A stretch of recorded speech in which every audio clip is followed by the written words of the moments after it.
रहीम नाज़रीन सामीन अस्सलाम वालेकुम। मैं डॉक्टर मंजूर हुसैन मलिक आई स्पेशलिस्ट अल शिफा अस्पताल से बोल रहा हूँ। मैं आज आपको एक नौजवान बच्चे से मिलाता हूँ।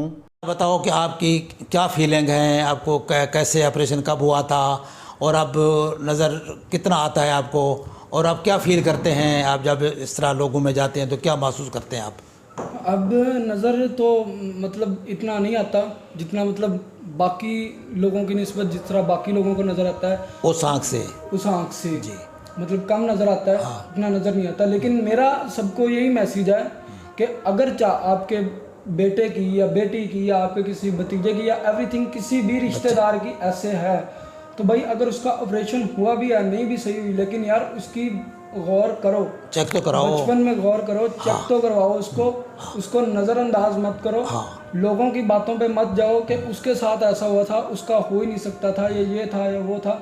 एवरीथिंग इज़ ऑल, किसी की बातों पे मत जाओ, एक दफ़ा उसको चेक करवाओ। खुदा ना खास्ता जिस तरह अब मेरी हो चुकी है, अल्लाह बेहतर जाने ये सही होगी या नहीं होगी। हाँ, तो बचपन में जो भी ज़रूरी इलाज है वो हो जाता तो अच्छा हो जाता, नज़र इम्प्रूव हो जाती। हाँ जी। तो अब वो वक्त गुजर जाता है, वक्त गुजर जाता, वो हाथ नहीं आता, इसलिए बचपन में चेकअप हो, इलाज ज़रूर हो जी। और नज़र को बहाल किया जाए, अगर किसी वजह से कम हुई है तो उसको बहाल करना चाहिए। ठीक है। अस्सलाम वालेकुम।